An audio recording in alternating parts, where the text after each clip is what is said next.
everyone can see me first before I start with the review here. Once again, still trying out the new system here. My new live stream system. No longer using Google Hangout or Google Live. I just feel like too many problems, too many issues.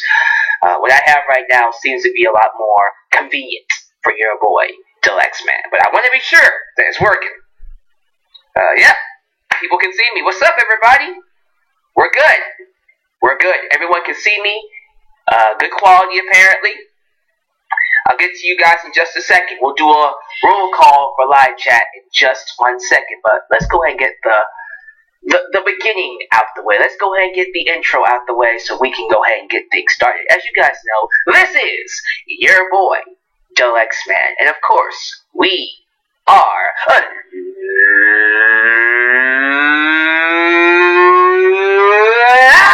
here on YouTube for my SmackDown and 205 Live reviews, the final episodes for both shows before WrestleMania 34. They were basically made to hype up WrestleMania this Sunday. The question is, did they do their job? Are you more excited for WrestleMania based off of these shows? Well, we'll get to that in just a second. As you guys know, if this is the first time you're watching me, do yourself a favor and subscribe. Click that subscribe button and click the bell. And of course, like the video. Please like the video. Let's get this video as many likes as possible. Also, if you want to help your brother out, if you want to help me get more notice, you can do a couple of things. You can like me on Facebook, you can follow me on Twitter, you can donate to my PayPal or Patreon or Super Chat. That works too. Or just watch the video because you know how them ads work. But if you really want to help expand the brand of your boy Deluxe Man, buy yourself a Deluxe Man t-shirt today at Pro Wrestling Tees. Live chat. Let's get this roll call out the way. Who we got in the live chat? Oh, we got, let's see, Melissa Hernandez. A female. We got a female in the live chat. Zion Smith. Annie. David Sakurai. I hope I said your last name right. Charizard King. President A. Cindy McGonigal, one of my patrons on Patreon. Welcome, Sydney. We got Ultra Shadow. We got Who Wants to Walk with Elias. We got ULAP. We got Trappy 101. We got Lance Alcon. Sonic X WWE. Super 57S. J-Nox. Peter McPeterface. I'll go with that. Let's see. Raphael. We got Godzilla Hawk. What's up, man? We got, I think that's pretty much everybody. More people. Oh, no. We got more people coming in. Calvin's Show. We got Bright Guy. Fernando. We got so many other people. Christopher Romero. Welcome everybody. You guys are just kind of going crazy in live chat now. So everybody, if I didn't say your name, I apologize, but welcome everybody to the show. I hope you enjoy yourselves. Let's talk about SmackDown tonight. Let's talk about SmackDown 205 Live and a little bit of Mixed Match Challenge. Let's get into it. So, SmackDown wasn't offensive tonight. Great. Some of you are going, okay. Let me just say this. When SmackDown is not offensive, that's a good thing. Because, again, Road Dogg Jesse James is writing this show. And for him to not offend me tonight, that's a good sign. That's a really good sign. There were a couple of hiccups. That I might have to address. If I'm nice, I'll probably just let him slide on it. But yeah, it wasn't a perfect show. But for WrestleMania, in terms of doing its job and getting me hyped for the big show this Sunday, I would say it was better than Raw, honestly. I thought Raw was kind of weak. SmackDown was just a tad bit better. But I'll have a lot to say when we get into 205 Live. It might have a little bit to say about Mixed Match Challenge, but SmackDown Live opened up with Daniel Bryan and Shane McMahon coming out to greet Nashville. Nashville tonight was an awesome crowd. Everyone that bought a ticket really made the show. The show felt big. The show felt like a special show because of the audience. I think that's why I liked it more than usual, because it had a good crowd. Both Bryan and Shane McMahon got standing ovations. the ovation for both men, for Bryan and Shane, especially Daniel Bryan, was insane. So I hope we get this kind of audience this Sunday in New Orleans, which we will. I think New Orleans is going to love Bryan and Shane and that tag match. That tag match might end up being one of the best matches of the night. Okay, so they come out. Shane praises Daniel Bryan, calling him a role model for fighting to return inside the ring, fighting for 3 years, fighting the doctors, and he did it. And he congratulates him. And then Bryan apologized for giving him hell over the last few months. They make up by hugging it out, because that's how we do it. We hug it out, baby. And they say at WrestleMania, they are going to beat the crap out of Sami Zayn and Kevin Owens. Yes, yes, yes. Basically, it was just to wrap up whatever heat they had previous to this match. So let's see. Let's see where this goes. We do see Kevin Owens and Sami Zayn later on in the night. They appear out of the audience with no music and street clothes, by the way, which I appreciate. And they basically tell the audience that they have a new dream. Their new dream is to beat Daniel Bryan at WrestleMania and send him home a broken mess to his family, Birdie and Bree. Yikes. They have a long promo, by the way. It takes security several minutes to get to Kevin Owens and Sami Zayn. They weren't on immediately like they were on Johnny Gargano when he came in on NXT. They were there to cut a decent promo. They were allowed to talk a little bit, you know. But eventually, after they were finally stopped by the microphone being cut off, here comes security and they get walked out. And then as they're walking out, Bryan and Shane come out and try to start a nah, hey, goodbye, chant, a song. The crowd kind of got into it, but it didn't last long. They just kind of, the idea of Sami Zayn and Kevin Owens being gone from SmackDown, you know, it's not something I want to think about, quite frankly, because they've been great on SmackDown. Like, this duo on SmackDown has been literally one of the highlights of the show. So I don't know if I want to see them leave. So I guess that's how the crowd felt too. But in terms of the storyline, it makes sense. Both teams did their job. I feel like this is easily going to be one of the best parts of WrestleMania. Bryan's return, the match itself. I'm ready. I'm ready for this match to happen. So let's talk about Charlotte Flair taking on Natalya. So the match between Charlotte Flair and Natalya, again, I've seen it so many times, it kind of isn't impressing me anymore. We need to give these two like a submission match or something different, because it's just them wrestling, and I've seen them wrestle like 100 times already, so I'm not really feeling it as much. Still a decent match, just not as impressed, because I've seen it so many times. We had a failed cash-in from Carmella, because as she was going to cash in, Charlotte punt-kicked. She not punt-kicked, but punt-kicked the briefcase out of Carmella's hand, and we had a confrontation between Asuka and Charlotte afterwards. Asuka comes out, and she says she is going to beat Charlotte because nobody is ready for Asuka. Charlotte snatches the microphone out. She snatches the microphone out of Asuka's hand, and then basically says, "I'm ready, but are you?" And then silence. Awkward silence, and then she goes away. I was kind of hoping Charlotte would bring the goods home. You know, I don't want to say her promo was weak, but it was kind of weak. Like, if I was imagining Charlotte cutting a promo, like the promo before WrestleMania, I'm thinking something along the lines of, okay, like, pretend Charlotte snatched the microphone away from Asuka. Here's what I imagine her saying. Asuka, I'm ready for you, but the real question is, are you ready for me? I'm the woman that changed the game for women's wrestling in WWE. I brought back the WWE Women's Championship. I was undefeated for 10 pay-per-views straight. I have set records. I have made history many times, many places. I am the daughter of Ric Flair. Woo! And if anybody's gonna beat your streak, it's going to be me. And at WrestleMania, you don't have to be talking about who's ready for Asuka. The question is, are you ready for Charlotte Flair? Woo!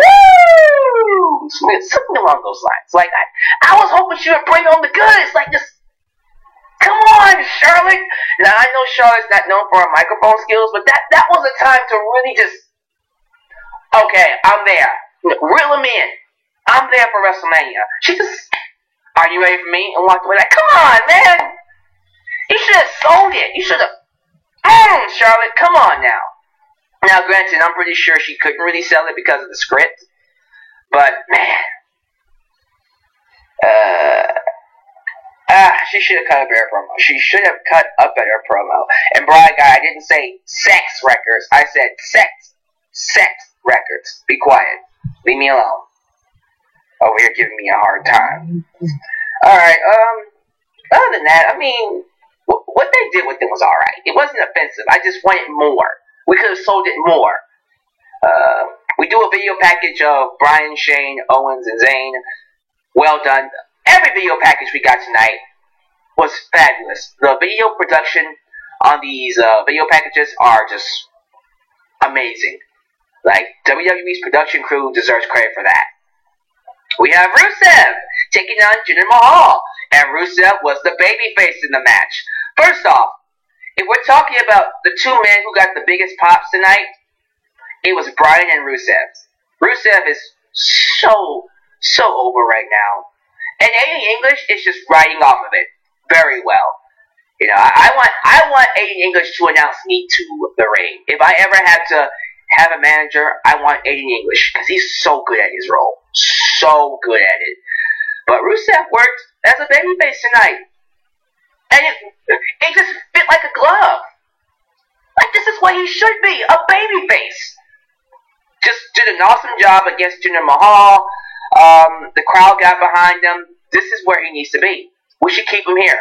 This is the role that fits him the best. Rusev beats Jinder Mahal clean, and then outwalks Randy Orton to RKO everybody. So there you go. That's your hype for the United States Championship match. We have a backstage segment with New Day, the Bludgeon Brothers, and the Usos, telling people to download the WWE Network if you haven't, and subscribe so you can watch WrestleMania for free. And then they start pulling devices, electronic devices out of their pants. Tablets, cell phones, laptops. It was nasty. And then here come the Bludgeon Brothers with their hammers, and then they smash the camera. That sounds hokey, doesn't it? Because it was hokey. I mean, Road Dogg. But it wasn't offensive, believe it or not. It's one of those things where, okay, it was hokey, but it wasn't so bad to where I was like, God damn, like, why? What is bad is that we're still doing these cell phone PowerPoint presentation graphic words promos. Chad Gable and Shelton Benjamin cut a promo on their cell phones, and they were showing in text what they said on the phones, and it looked so hokey and stupid and childish. That's something that needs to go. Like, seriously, after WrestleMania, let it die. I hope that was just something we did because of Mixed Match Challenge. It's over now, so can we stop with the cell phone word text promos, please? Let it be done, because Mixed Match Challenge is over. It's done. After WrestleMania, we need to be done with that. Like, no more of that crap. It was done. What else happened on the show? Baron Corbin. It was Team Baron Corbin taking on, I don't even know, Team Ziggler? No, because Ziggler was on Baron Corbin's team. That's how you know I don't even remember this match. Who's a babyface? Team Ryder. Team Ryder versus Team Corbin. Team Corbin won. Do you care? Nobody cares, because it's the Andre the Giant Battle Royal on the pre-show. That's one of the two matches I really don't care about. So, yeah. Moving on. We got, what happened after that? I'm trying to remember. I think the main event just happened. Like, again, some of the stuff that happened on SmackDown, it didn't offend me, but it's not memorable. It's not a show I would go back and watch again. So let's just get to the main event. AJ Styles and Nakamura took on Benjamin and Gable. Gable and Benjamin. I will say, What they're doing with Styles and Nakamura now, the whole mind game, patronizing aspect about the feud, I'm really liking. I like the promos they cut at each other backstage. I like Nakamura patronizing AJ, telling him that he's emotional, that he doesn't really have himself together, but Nakamura does. And then AJ got back at him after the match, after they beat Gable and Benjamin. AJ tries to go for a flying forearm, and Nakamura gets scared, and then he gets frustrated. He gets all emotional. And I like that. Like, the small things they've done over the last 2 weeks, to me, is well worth the build. I think that's easily the best part of this entire build for this dream match. Could we have done more? Yes. But remember who's writing the show. So, from Road Dogg, this is probably the best it was going to be. Nothing but tag matches with Nakamura and AJ, and then this stuff with them. The one thing I would have added to AJ teasing his flying forearm is afterwards, AJ and Nakamura just brawl. They just start fighting. That would have been a good way to sell their match. I see people asking me in the live chat, what are they doing with Shelton Benjamin? What are they doing with Chad Gable? Absolutely nothing, because of who's writing the show. If you want Gable and Benjamin to get some love, we have to put someone else in charge of SmackDown. Road Dogg needs to go. He needs to go. He doesn't know what he's doing. I'm sorry. The fact that he was able to do this show is a miracle, because it wasn't offensive, it didn't hurt anybody, and everybody came out looking strong. I personally feel like, with the way SmackDown is going,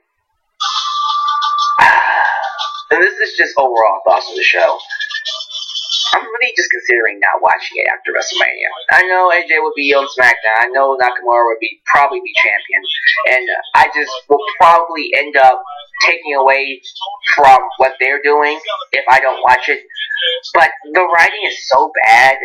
The presentation is so boring. And then I'm watching 205 Live and I go, this show is so much more exciting than SmackDown. I would rather just watch 205 Live, NXT, maybe, if Raw's not any better, I might stop watching that as well. But it's getting to a point now where your boy is just kind of tired of just watching these shows and thinking I could be doing something else with my time,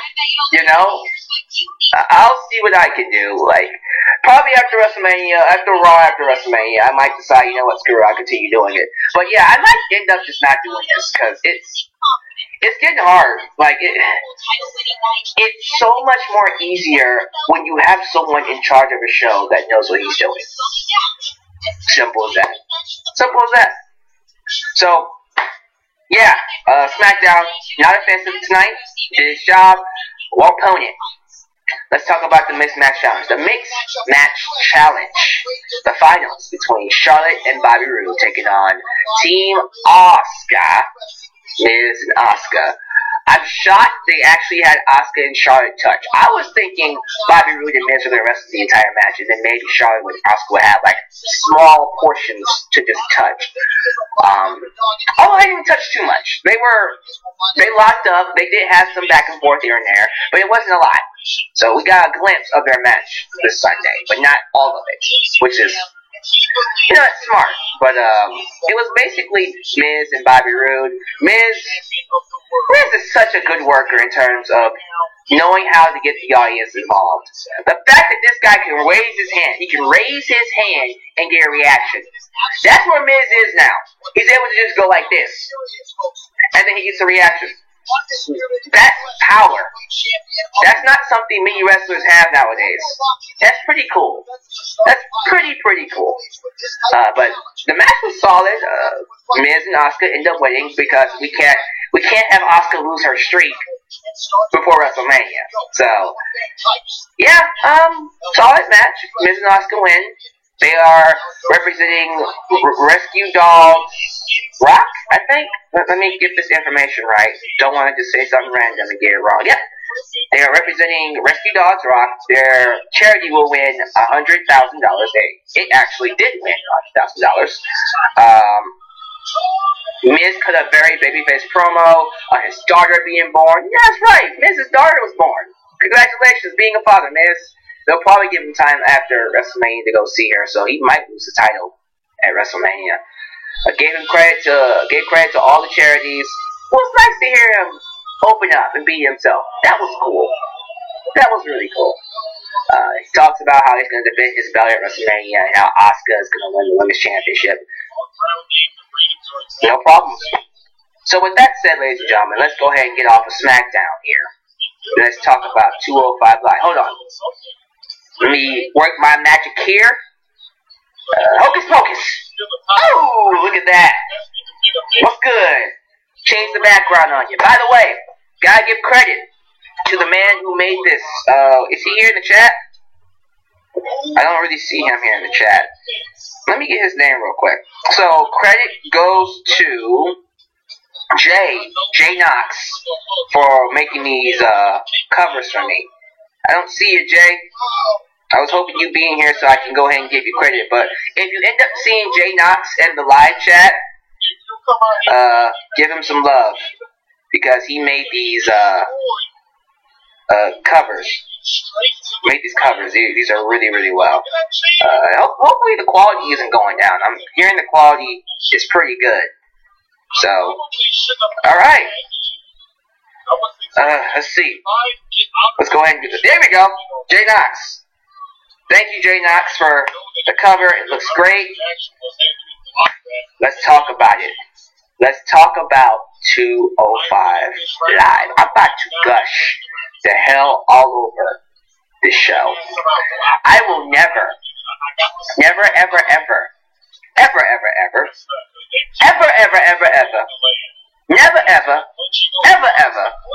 miss another 205 Live show. I'll say that again. I will never, ever miss another 205 Live show. As long as Triple H stays in charge. I should put that asterisk next to that statement. Because this show is kicking so much ass right now. I can't tell you how excited, how happy I am to see 205 Live go back to its roots. These guys are tearing the house down. And that's people on Twitter talking about, well, look, half of the arena's not there. I'm sorry, but after watching 2 hours of SmackDown, I'm ready to go home. Okay? So I don't understand why people are giving 205 Live crap when SmackDown, which, again, written by Road Dogg Jesse James, is there. They're tired. They're ready to go home. They want to beat traffic. So the fact that 205 Live was able to keep the audience that it did was a miracle. I keep saying this, and I'll keep saying it. I hope 205 Live after WrestleMania just goes to NXT or just goes to Full Sail. Just be pre-recorded. Or how about this? If you're not gonna go to Full Sail, whatever. Go on before Raw or go on before SmackDown. Like SmackDown goes on at 7, right? 205 should go on at 6. I feel like if you had the show go on before SmackDown, it will be better. I don't know how I feel about SmackDown going on before 205 Live, because then the crowd's tired. They're ready to go home. I don't know. But as for me, do know I will be watching 205 Live going forward. I might stop watching SmackDown. I might start watching Raw. I'm not missing a single episode of 205 Live because this show is awesome. Everything about this show is done so well. The video packages, each character, each performer getting their own time to shine. Tony Nese got his time to shine tonight with a highlight match. They're building a tag team feud. Possibly bringing in some tag team championships. And then that main event with Kalisto and Buddy Murphy. Easily one of the best matches in WWE this year. We're going to break it all down, going one by one. Let's start off with the tag match. So, we open up with Hideo Itami and Akira Tozawa taking on the Lucha House Party. This was Grand Metalik and Lince Dorado. So, the match goes to a no DQ. No DQ. Wow, that makes no sense. The match goes to a DQ. This match would be good in a no DQ match, but it goes to a DQ.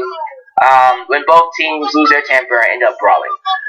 Lots of stiff shots. Like, hopefully he has, time goes by, Hideo Itami gets his own highlight match.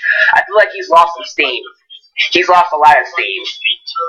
Not just before he came to 205 Live either. He's been losing steam in NXT because of the injuries. But we need to give him a highlight match, a highlight night, to get some attention back on him, because Hideo Itami is so good. He's so stiff, and his matches are brutal to watch. I like what they're doing with these two teams. I like the feud building. I like what's going on. I hope it leads to them debuting the tag team title soon with these two. I see it building to something. It's got to be. But I like it. Those of you asking me, is Akira Tozawa heel?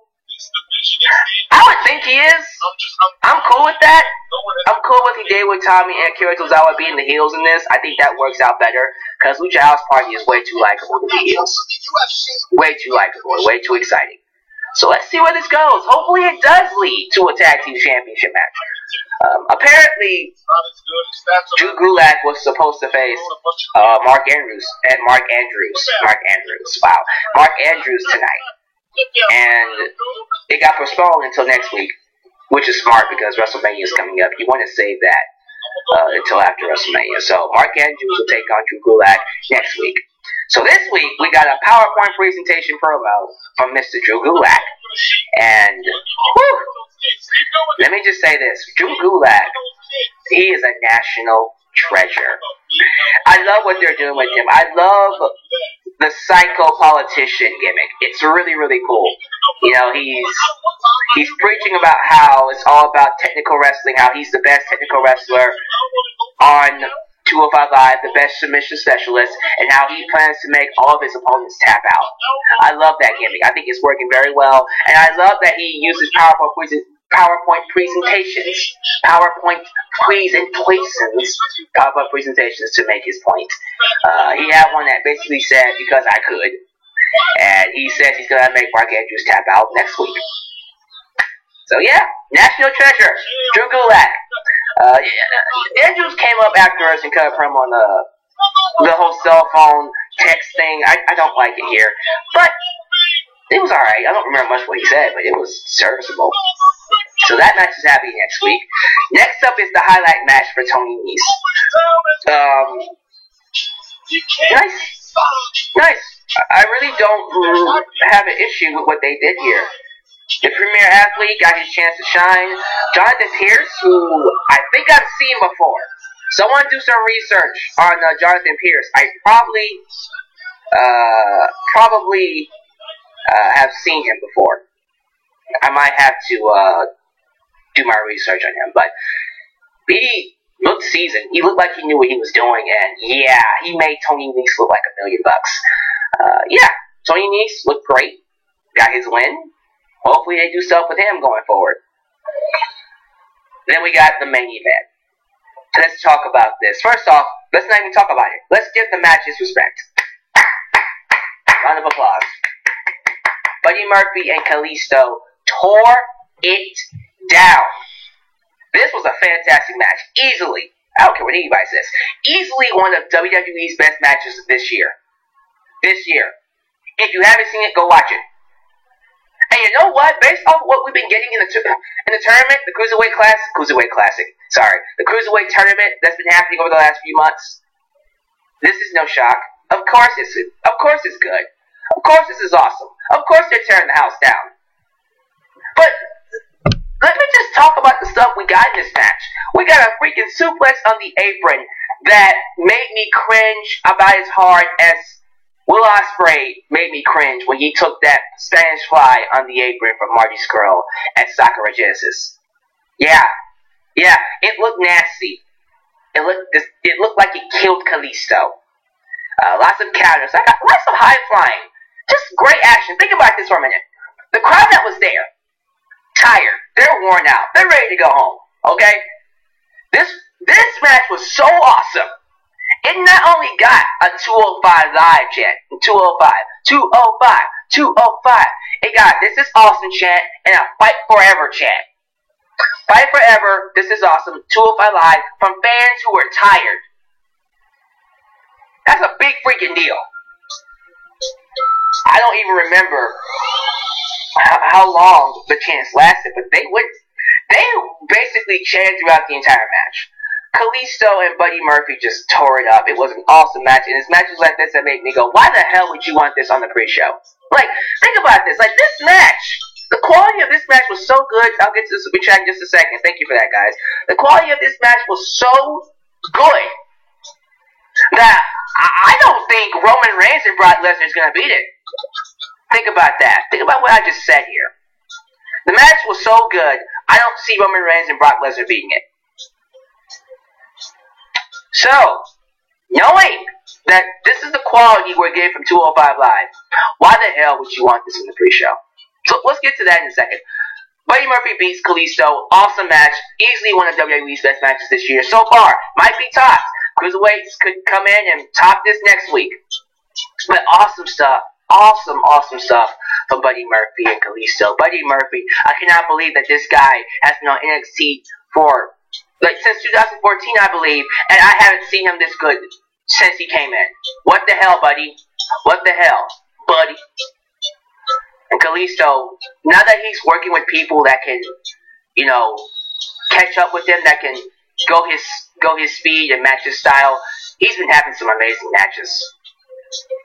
Wow. Okay, BW Rosa. What are your thoughts on WWE having another promotion at Access over 4 days? Really? They have other promotions at Access? What other promotions? Is it Lucha Underground, ROH? I didn't even know about that. And Cena and Taker is being done the way it is to make it more realistic. I'm cool with it. Okay, so apparently Access is featuring NXT 205 Live, WN, Evolve in Progress. Really? Now that's cool. I didn't even know that. Whoa. I'm thinking about checking that out. Apparently we got OKFabe in the audience. What's up, OKFabe? Everybody go subscribe to OKFabe. Very underrated YouTuber here on the site. Alright, so a couple more things to talk about.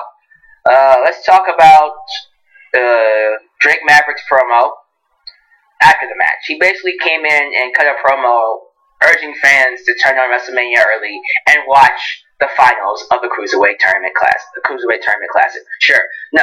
Cruiserweight Tournament. I don't know why I keep calling it Cruiserweight Classic. I'm sorry. It might end up being a classic, depending on how long they're able to go. Cedric Alexander and Mustafa Ali might end up being a WrestleMania Classic. For real. And his promo is basically urging fans to watch WrestleMania early and check out Mustafa Ali and Cedric Alexander because he thinks it's going to steal the show. He thinks it's going to be the best match on WrestleMania. And it's sad that we have to now promote this and tell fans, turn on WrestleMania early to watch this match. I don't get that. I see people on Twitter talking about, the X-Men, not a lot of people watch 205 Live. They can't even pack out the arena. See how half the people in the audience left tonight on SmackDown because 205 Live doesn't sell. The fact that we're even arguing this to make it seem like Cedric Alexander and Mustafa Ali don't deserve to open WrestleMania. Like that is your excuse. 205 Live doesn't have a full audience because it follows SmackDown. It follows a show that is 2 hours long. People are tired. Alright? And let's not even begin to talk about how screwed 205 Live last year, when 205 Live was being run by Vince McMahon and Kevin Dunn and whoever, the show was awful. 205 Live was easily one of the worst shows in WWE. Easily. Okay? And then Triple H took over, and now the show is back to what it was during the Cruiserweight Classic in 2016. You see these guys going out there. You see these guys tearing the house down. You see these guys putting on some of WWE's best matches this year. One house at a time. We've been doing this. Why the hell would you not want to make sure that WrestleMania is kicked off the right way with a match between Cedric Alexander and Mustafa Ali? This has nothing to do with, they don't deserve it. First off, who are you to say they don't deserve it? I am so confident in Mustafa Ali and Cedric Alexander opening WrestleMania. I'm the sheer principle that it's going to kick off the show right. that I'll say this, I'm gonna piss a lot of people off. I guarantee Mustafa Ali and Cedric Alexander have a better match than Roman Reigns and Brock Lesnar. News. We have some news on Shinsuke Nakamura. We have some news on. You want to have a debate on that? You want to debate me on that, boy? WrestleMania. Let's go. Pre-show. I'll say that again. To all the Roman Reigns haters, I know y'all. To all the Roman Reigns fans out there that are crying and about to dislike the video, I'm about to say it again. Granddaddy's brother, Cedric Alexander and Mustafa Ali will have a better match than Brock Lesnar and Roman Reigns. Shinsuke Nakamura has been talking to the New York Post, and in his piece or his interview, he said, first of all, he said that he's really looking forward to his match against. I just piss a lot of people off, really, really, really badly. I don't care. But I guess, we're going to put them on the pre-show because they're on 205 Live. Yeah, great way to respect your cruiserweights. Well, I guess I can't complain because the first ever women's battle royal is on the pre-show too, right? It is the first ever. Who cares about these battle royals? Who cares? Nobody cares. I don't. So, I hope Cedric and Mustafa Ali are able to get time to really show the world what they're all about. I hope they're not wrestling in front of 70 people, because that would suck. And if they are, that's disrespectful. That is an insult to them. And if they want to quit, I would not be upset about that. Because easily these two are going to have one of the best matches. I still feel like in terms of what happened last year with Neville and Austin Aries, yeah, it's still not right. It's still not right to showcase your talent like this. It's not. So, WWE, you better be sure that there's an audience there. Okay? I would not even have them touch the ring until an audience is there. Alright? You can have the Andre the Giant Battle Royal open the show. Okay? And then follow up with the Women's Battle Royal. But Mustafa Ali and Cedric Alexander, at least have them go on right before WrestleMania when the crowd is there. Okay? Make sure a full crowd is there to see them perform. Because if you have them perform before the show starts and nobody's there, you can go straight to hell. And those two will have the right to tell you go straight to hell. But that's okay, because regardless, I see a super chat. Don't worry about that. I'll get to you in just a second. What was I saying? Because regardless of where they are, these guys are going to tear the house down. They're going to make fans really push for them to get the respect they deserve. I'm at the point now where this is how I feel. I would rather Cedric Alexander and Mustafa Ali just be moved to NXT TakeOver. No, for real. Like, if they're not going to get the respect they deserve, if you're going to open them as, like, the first match fans see and nobody's there, I'd rather they be on NXT TakeOver. That's what I think. So, alright, enough of that.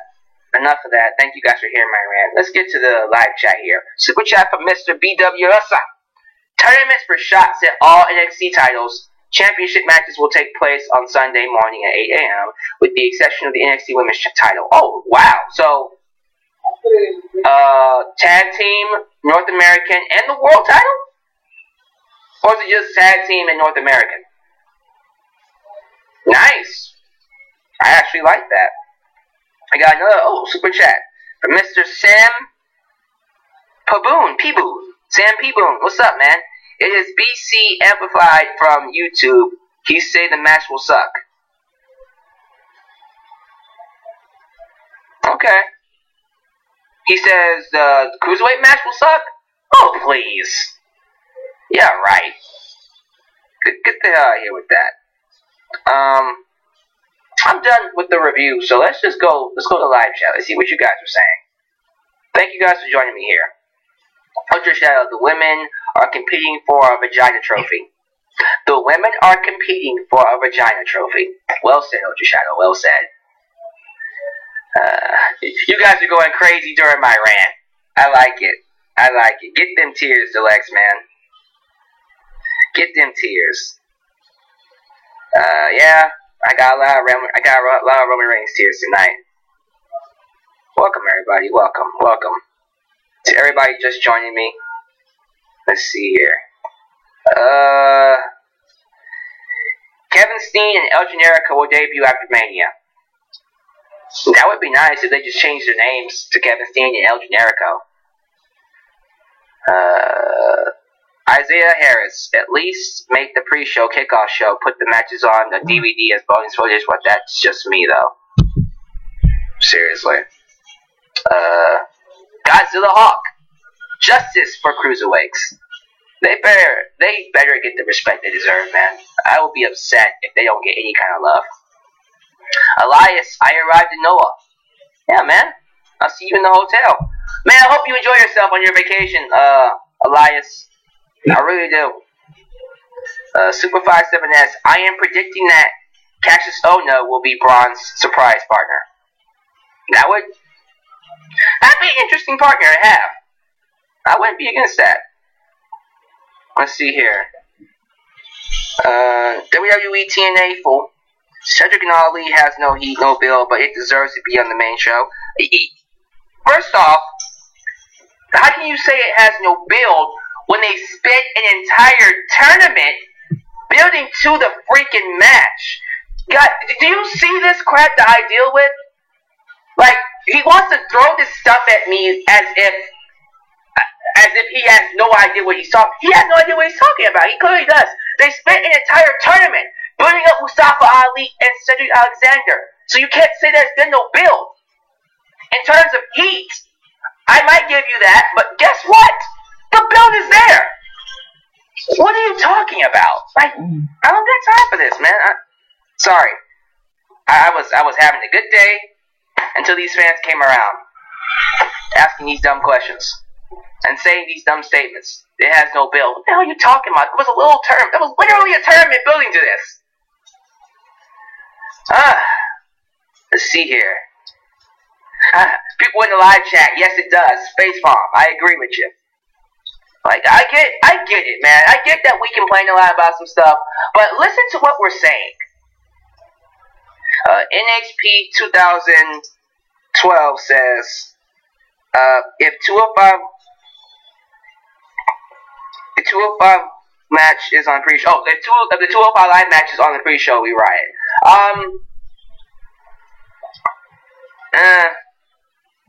I would love to say people will riot. I don't think fans care about it that much, but I'm just saying it deserves to be on the main show. Yes, justice for cruiserweights, for real.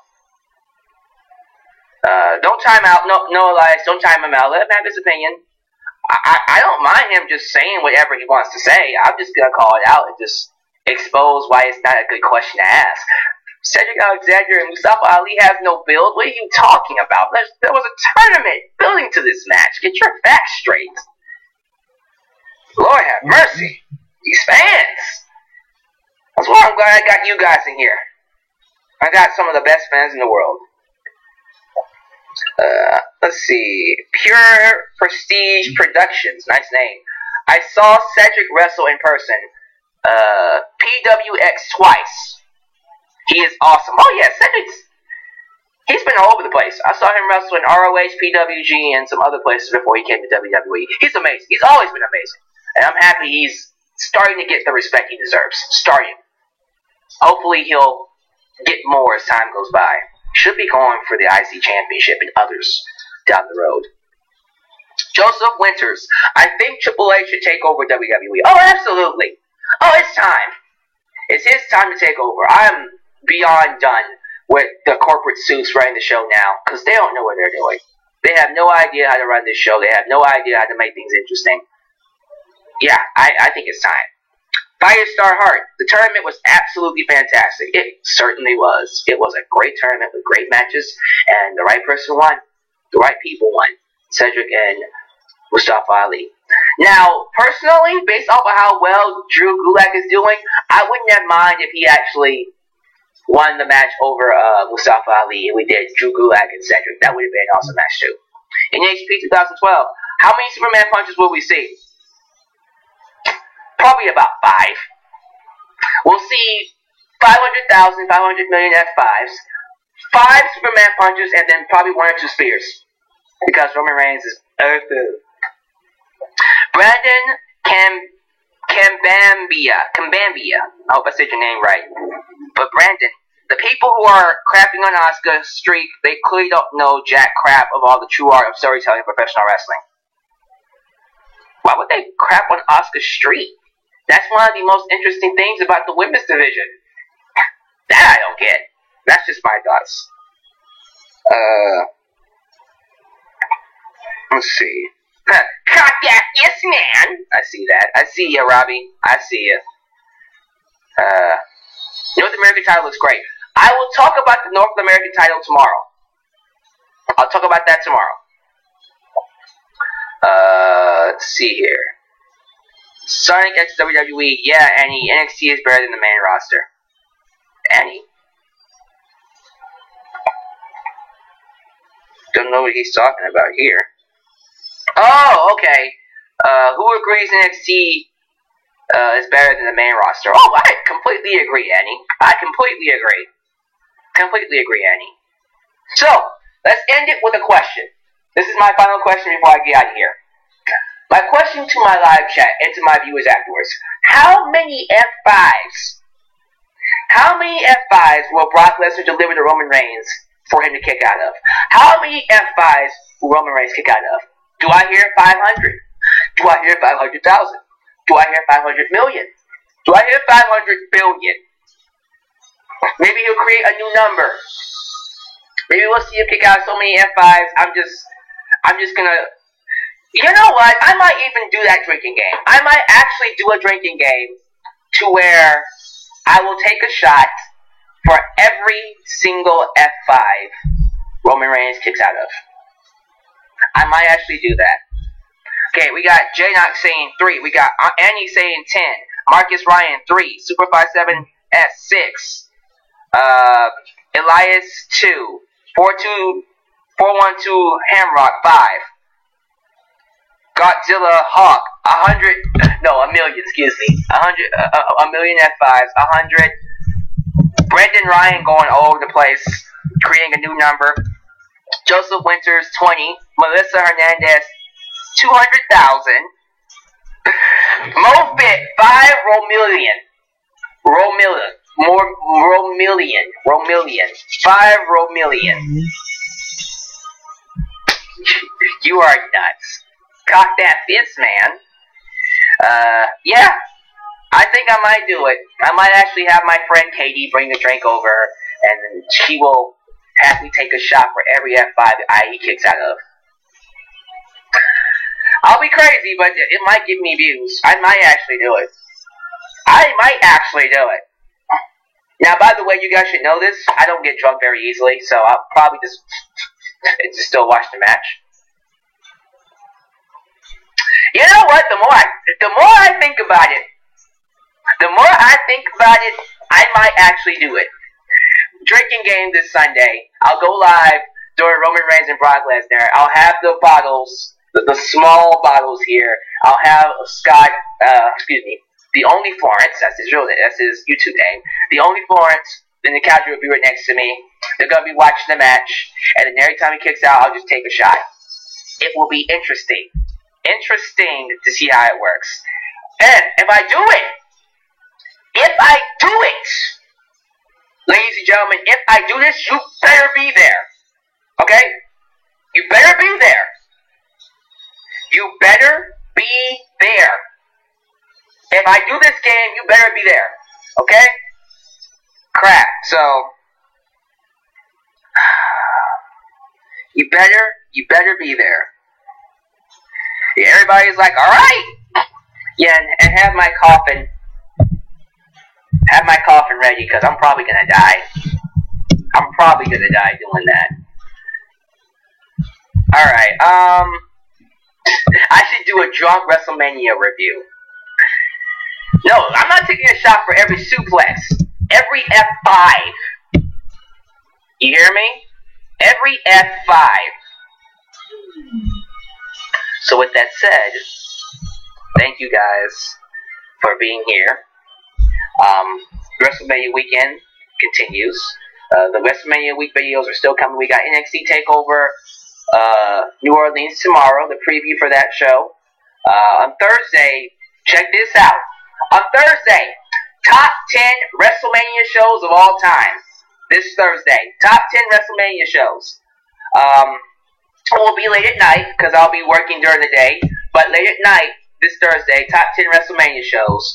On Friday, will be a review of Lucha Underground versus Impact Wrestling. Yes, I'll be watching an Impact Wrestling show and reviewing it. Oh my God. Saturday will be NXT TakeOver New Orleans review. Sunday will be WrestleMania review. And the drinking game. Y'all better be there. Y'all better be there. Alright? Love you all. Subscribe, like the video. Thank you once again to Mr. Knox, Jay Knox, for the covers.